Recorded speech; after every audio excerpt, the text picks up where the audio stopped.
Hello, I just wanted to speak to you about some relaxation methods that I found really helpful over the last few months. But before we go into anything, just need to speak to you first about breathing well, because this is crucial.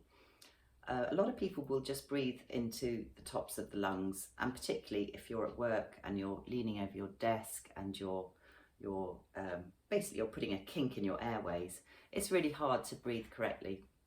So it's important to notice this and try as often as you can just to be able to sit in a position where you can breathe right down into the bottom of your lungs. Most of your lungs are actually situated right round the back here.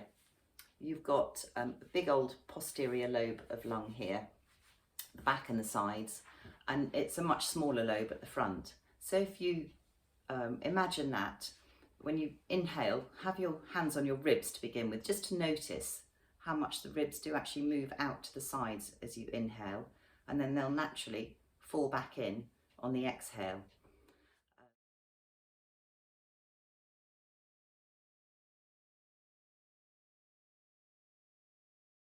If you're able to allow that expansion, you'll very quickly start to feel much more relaxed as you breathe correctly right down to the bottom of your lungs. You'll also notice as you're breathing that your diaphragm goes down and it pushes all your organs of your abdomen out to the front, and then on the exhale that will just naturally fall back in place again. It's really important not to pull it back in, because you'll set up all sorts of strain patterns in your abdomen if you start doing that. Just allow it to naturally return. So what you need to do is just switch your attention to your breath inwards. If you're not used to doing this, then just find yourself a quiet place. Sit correctly, chin tucked, neck long, and just notice the air coming right down to the bottom of your lungs. The lobes at the back go down as far as your ribs, your bottom ribs, so you can feel that. It's actually quite a long way down. They're quite big old things at the back. So if you can imagine that the air is going to go all the way down to there. The other thing is, when you inhale, the number of seconds it takes to inhale will be about half the amount of time as when you exhale. A lot of people don't exhale for long enough, and you end up sort of catching your breath, and it's all slightly uncomfortable and ends up being quite stressful. So just notice that, and if you find it difficult to exhale for a long amount of time to begin with, try humming, because that really works. It sort of slows your breath outwards down quite substantially.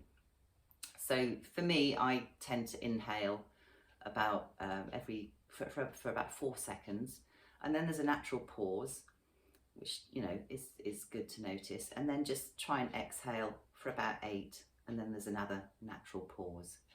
And a few rounds of this will really slow everything down. It slows your heart rate down, it reduces your stress, just makes you feel much more relaxed and in a much better place to be able to do what you need to do.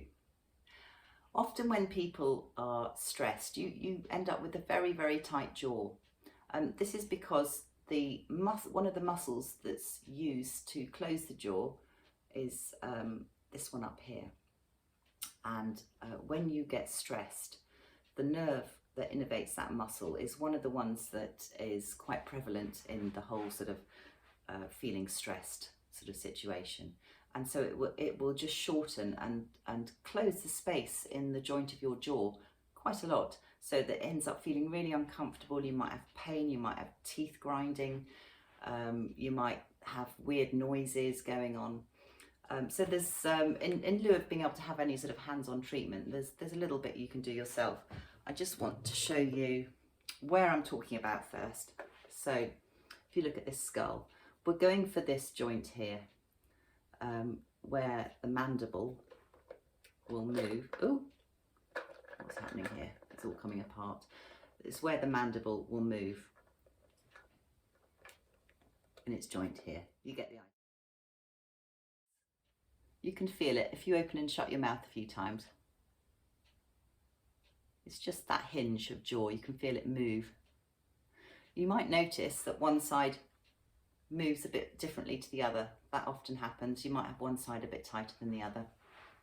So what really helps is if you put your finger pads on both hinges, each side, and you want to take about 2 or 3 minutes over this.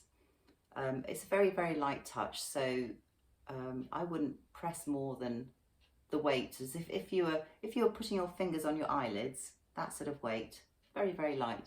Just do the same here.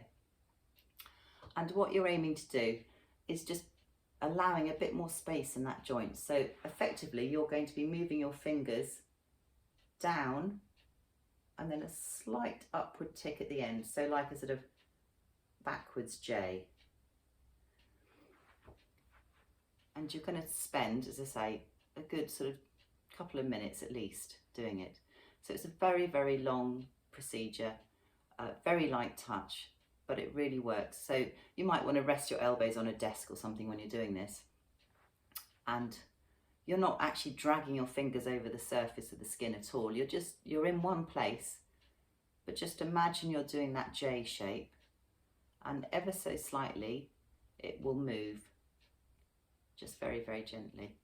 And you'll notice a difference. You might have a bit. It might be a bit sore if it's particularly tight, and in which case, you know, just keep the touch even lighter perhaps, and just encourage it down in that shape. And hopefully that will feel better. If you did that every day, you'll notice quite a difference after a while.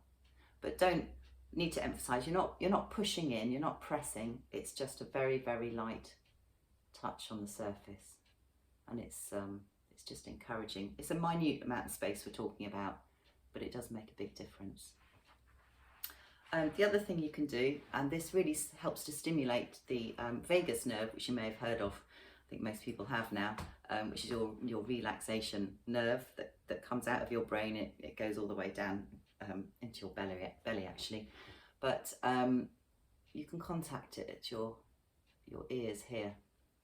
So again, we're going to use a really, really light touch, and we're just going to hook a forefinger into the ear, just here, just into this bit here, just above the lobe, on both sides, and you're going to effectively encourage it out to the side, but downwards a bit as well, in this sort of direction. And again, like with the jaw, just a really, really light touch, no more than over your eyeballs, sort of type of touch. And again, you're going to take a good couple of minutes over this, and just don't pull the ears, but just imagine it's going in that sort of shape, and it will gradually do that by itself.